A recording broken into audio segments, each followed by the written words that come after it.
She almost didn't check the pocket. She had done this 1,000 times.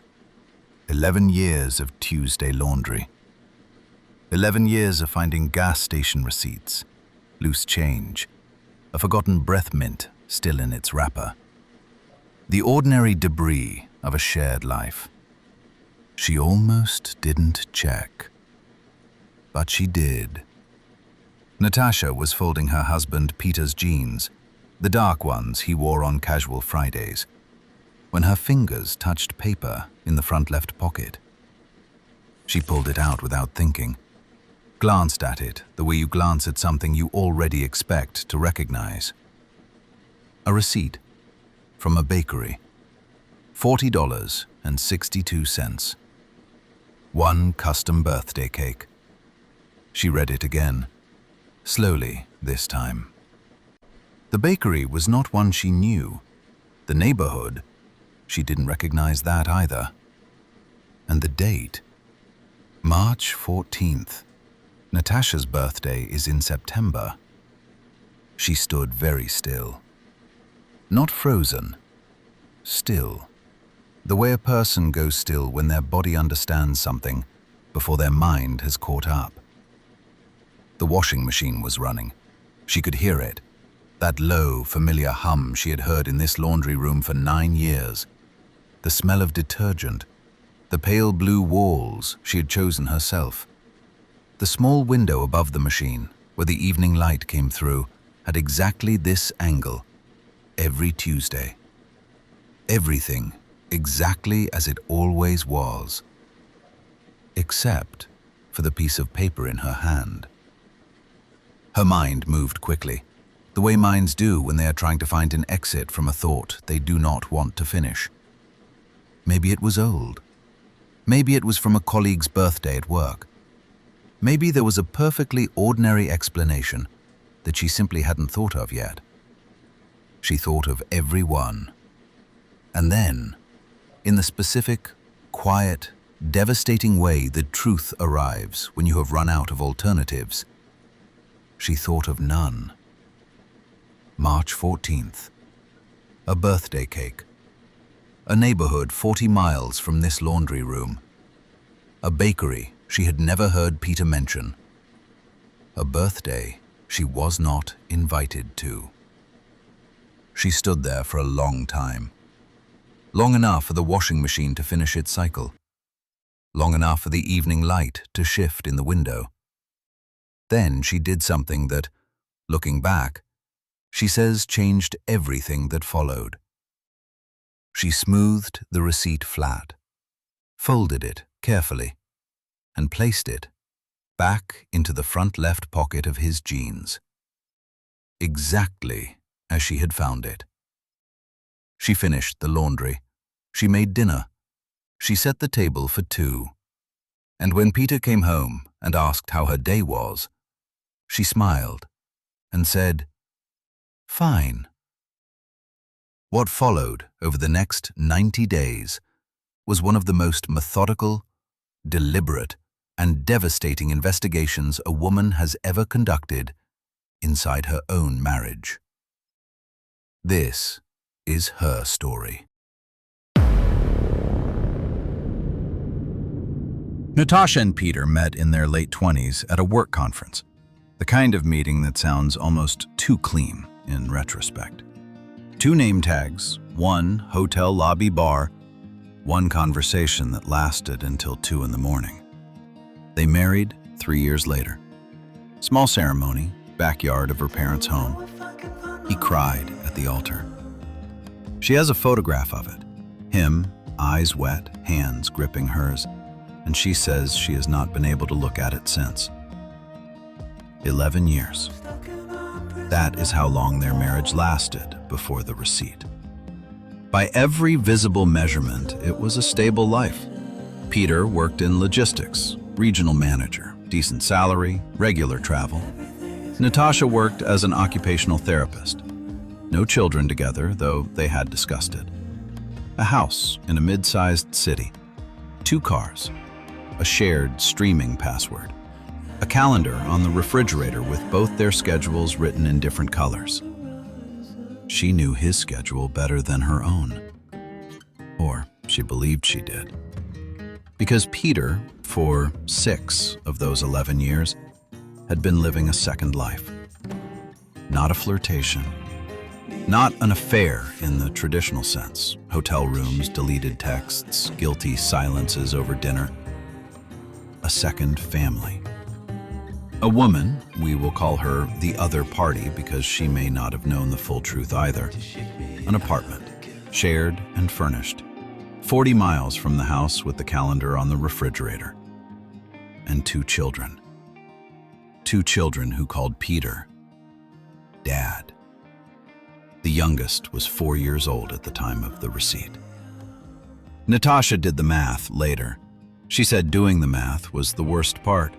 Worse than anything else that came after. Because the math placed the beginning of all of it inside a year she remembered as one of the good ones.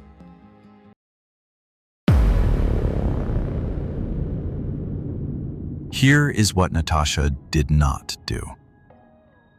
She did not confront him that night. She did not cry in front of him. She did not call her sister, her best friend, her mother.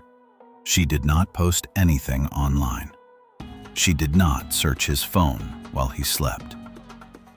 She put the receipt back in his pocket, smoothed it flat, placed it exactly as she had found it, finished folding the laundry, made dinner, sat across from him at the table they had picked out together from a furniture warehouse 6 years ago.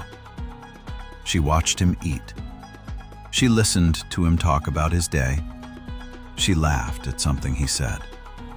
And somewhere behind her eyes, in a place he could not see, she was already building the plan. Natasha is, by nature and by training, a problem solver. Occupational therapy requires you to assess a situation completely before you act. You observe. You document. You do not guess. You know before you intervene. She applied that same logic to her marriage. Within 48 hours of finding the receipt, she had done 2 things. First, she opened a new email account on her work laptop during her lunch break. One he did not know about. Password saved nowhere but in her memory. Second, she contacted a family law attorney. Not to file anything. Not yet. Just to understand exactly what her rights were before she had the information to use them. The attorney, a woman Natasha describes as the first person she told, the only person she told for weeks, gave her a piece of advice that shaped everything that followed. Document everything. Don't tip your hand. Give me 90 days of evidence, and I will make sure you walk out of this protected. And so the 90-day plan began. Natasha kept a journal, not in the house, not on any device connected to their home network. A small notebook kept in her desk at work. She wrote in it the way a scientist logs an experiment. Dates, times, observations, questions. She noted when Peter's travel schedule didn't align with his company's publicly listed calendar, something she had never thought to check before. She noted the pattern of his phone charging habits, always face down now, always on his side of the bed, always brought into the bathroom when he showered, something he had never done in 11 years. She noted the birthday cake month, March, and cross-referenced it against every trip he had taken in March for the past 6 years. He had taken one every single March. Not one had been listed as personal travel. Week 3. She drove 40 miles east on a Saturday morning while Peter believed she was visiting her college friend. She did not know what she was looking for exactly. She had only an approximate area, pieced together from a charge on a joint credit card from 2 years ago. a gas station she had never thought to question, and one phone number she found in a bill he had left on his desk and photographed without moving it. She found the apartment complex on her second pass through the neighborhood. She did not stop. She did not park. She drove past slowly, memorized the building, and drove home. She made Peter his favorite dinner that night.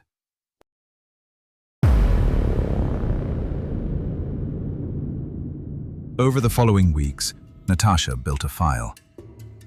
Printed bank statements, highlighted in yellow.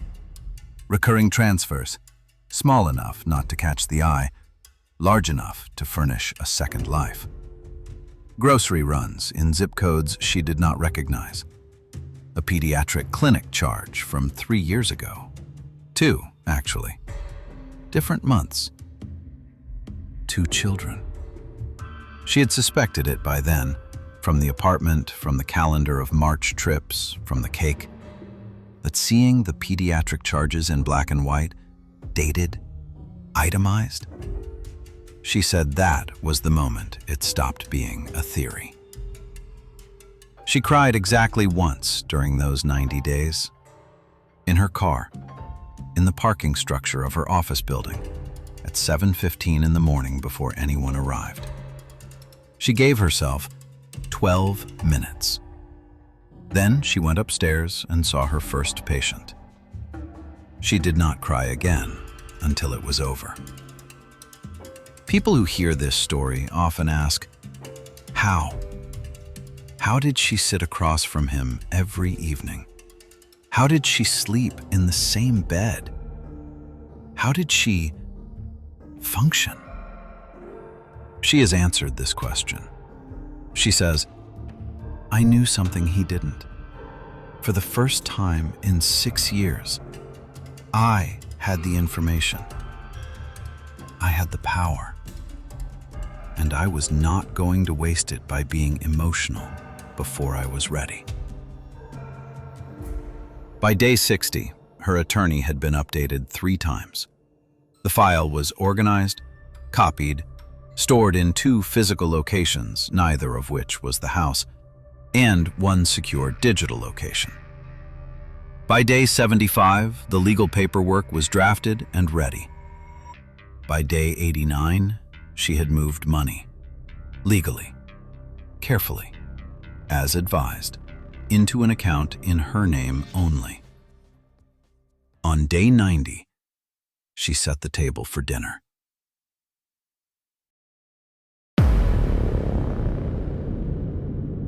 She chose a Sunday. She has never said why Sunday specifically. Maybe because it felt like the end of something. Maybe because it gave him nowhere to be. Peter came home from what he had described as a grocery run. She had tracked the drive time. It was 40 minutes longer than the nearest grocery store required. She noted it. She said nothing. She had made dinner. She let him sit. She let him start eating. And then she placed the folder on the table. Not in front of him, dramatically. No raised voice, no shaking hands. She set it down the way you set down a finished report. Because that is what it was. She said 3 sentences. I know about the apartment. I know about the children.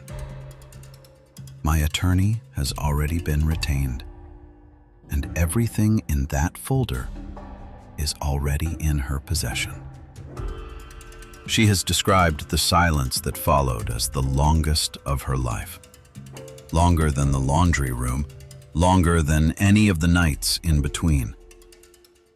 Peter did not deny it. He looked at the folder. He looked at her. And he said, and this is the part she still cannot explain. He said, I'm sorry you found out this way. Not sorry for the 6 years. Not sorry for the children who did not know their father led 2 lives. Not sorry for her. sorry for the method of discovery. She stood up, picked up her keys, and walked out of the house. Her bag had been packed for 11 days.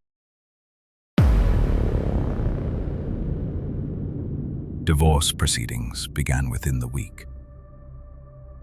Because Natasha had documented financial records spanning 6 years, showing marital funds redirected to support a second household, her legal position was formidable. The house, a significant portion of shared assets, a settlement her attorney describes as one of the cleaner cases she has handled, because the evidence was immaculate. There were complications, of course. There always are. The other woman, who, by multiple accounts, had known Peter was married, but may not have understood the full scope of his deception, had 2 young children whose lives were now restructured without warning. Natasha does not speak about them with anger. She has said, "Those children didn't choose any of this. Neither did I." What she does speak about, carefully, and only when asked directly, is the year that followed the Sunday. The recalibration of what she thought she knew about herself, about her instincts, about the way a person can be standing in the middle of a lie and not feel the floor shifting beneath them. She went back to work the Monday after she left. She saw every patient on her schedule. She did not tell her colleagues what had happened for another 2 months. She says the work helped, helping other people relearn how to live inside their own bodies after something has changed. It turns out, is transferable. The question this story keeps returning to, the one people ask more than any other, is not how he did it. People understand, however bitterly, that human beings are capable of extraordinary deception. The question people ask is, how did she do it? How did a woman who had just discovered her entire marriage was built on a hidden architecture, how did she fold the laundry, make the dinner, put the receipt back in the pocket, drive 40 miles and drive home, sit across the table every night for 90 days, and hold it all? I think the answer is this. She had already lost everything the moment she found the receipt. What the 90 days gave her was the only thing left worth fighting for: her future. There is a specific kind of silence that follows a discovery. Natasha chose what she did with hers. If this story stayed with you, it's meant to. Subscribe if you haven't. Share this with someone who needs to hear it. And if you have a story, the kind that lives quietly in the part of you that knows something is wrong, you know where to find us. This is Smoke and Betrayal. We'll be here.